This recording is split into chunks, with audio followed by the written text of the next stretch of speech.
What's up guys? Welcome as always back to the channel. Today we're going to talk about the 6 most common mistakes people make when starting their own business, particularly first time entrepreneurs or particularly kind of small to medium sized companies. If you've been there and done it, obviously you've trod the path before, but these are still things that people time and time again overlook. So even the best of us have been there and done it, still trip over these every so often. So thought this was a really good video to focus on. These are the 6 most common mistakes, but also they're the 6 things that you really do want to avoid because they can be pretty critical, and in the worst case scenario they can be terminal. The number one thing people do is they only prepare for success.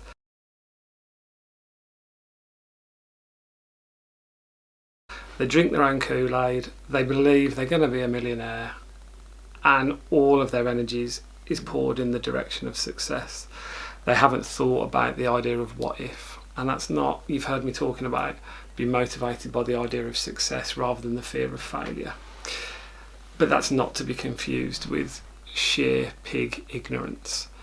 Those of us that are motivated by success actually use the fear that nags in all entrepreneurs to make sure they do their due diligence. They put all of the work in, they sense check, they quantify.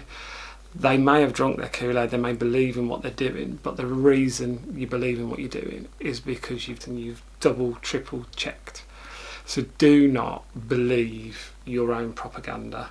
Come up with the idea, believe in it, but then put a series of scenarios against that idea and make sure that you are prepared. So you plan for the worst and you don't hope for the best. You work towards the best, you drive towards the best, you do everything in your power to ensure that the success is what is made of it.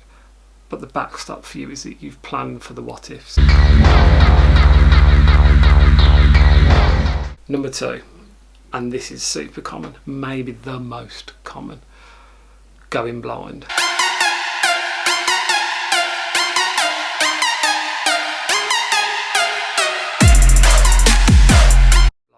Never go in blind. People go, oh, how many people have you heard, certainly in England, want to retire, open a coffee shop down by the sea? You've never been there, you've never done it. What makes you think that you're going to be a super success? And that's not to say that you can't go into new businesses. I've made a career out of starting companies or joining businesses that are in totally different industries, but I've never ever not done my research. I've always made sure I can arm myself with as much information as humanly possible before I risk my money, my career or my reputation on those things. So if you're going to start your own business, why would you do yourself the disservice of not? It makes absolutely no sense to go in blind. It's illogical, it's counterintuitive. If you've got a great idea and you believe in the business that you're going to go into, what's the harm in checking? Because at the end of the process it will still be proved that your idea was great. So never ever go in blind. Number 2. Number 3 is like a housekeeping one, but it's super critical. Never ignore the legals. They're boring, they cost money, they take time, and they slow every transaction down, but they keep you out of jail and they stop you going broke. So what else matters? I am sick of... Never do it. You can come up with a great idea, you can want to open your own business, you can do all these different things, but none of that can be done without great legal advice and great legal support. So make sure you take the time to vet people. Don't just go on Google, pick the first person you see. As I've said in other videos, always go with someone you know or someone that's been recommended wherever possible. And if you have got to just speak to more than one person, because it's a scary field, the world of legalities and contracts. Don't just pick the first person you find because you're out of your depth and you don't know what you're doing. I've been doing this for years, and I still ask stupid questions all the time, because if you don't know, there's no such thing as a stupid question. But the one thing that's certain when you open a business is you're going to have to encounter the signing of contracts, due diligence, and all kind of legal terminology that will mean nothing to you without support. So never, ever ignore the legals. Number 4, easy said, quite hard done. But never overlook the numbers or undervalue the numbers. Most people, when you go into a business, you always undershoot it. And the best example I've got of this is take things like a grand design or any kind of program that's revolving properties. They never manage to hit the budget that they spend. They tell you that they can build it for £1 million and it costs £2 million. They tell you that they can do it for 200,000 and it costs 300,000. It happens to the best of us. Don't overlook the numbers. Don't just come back to them because you know it's a process you have to do. You've got to live and breathe those numbers, because they are what is going to pay your mortgage, pay your staff, and keep the lights on. So if you think you've undervalued, or you're coming from a position of not knowing, put some contingency in place. Make sure that if anything, you've overcooked the numbers. You've got to the point where there is fat in those numbers, and if the idea still stacks, or at least it looks worthwhile, at that point you know you've got a good business. But what I mean by that, and this is the key part of the advice, never create a profit and loss to tell you the answer that you want, or to give you the happy ending to the story that you want. So what I mean by that is, I'm going to open my business, I create the profit and loss, and in the first iteration it's loss making and I can't find a route back to profit. It's very easy when it's an inanimate object at that moment in time to go, well, actually, if I increase the sales and I drop the costs and I do this, oh look, I'm making 30-40% more profit now. But can you in reality? Do not make up your own Jackanory story on that profit and loss. Every time you go into a business that you do not know, you have to make assumptions. Research, due diligence, look at other people's books, compare yourselves. Accounts are all there, you can find them on the internet. Check that your margin assumptions and turnover assumptions compared to like-for-like businesses are there. Check that they're right, check that they're on point, because it's super easy to make that mistake. And actually what you've got is a litmus test or a scorecard that's available on the internet to check that your numbers are somewhere in the region of like similar or like-minded businesses. But if you still keep getting the news that you don't want to hear, do not rig your own P&L to convince yourself it's going to be profitable, because that's your money that you're about to gamble. So never overlook or undervalue the numbers. Number 5 is people don't tend to take feedback, or if they do, they then overlook it. So it's kind of 2 pieces of advice in one.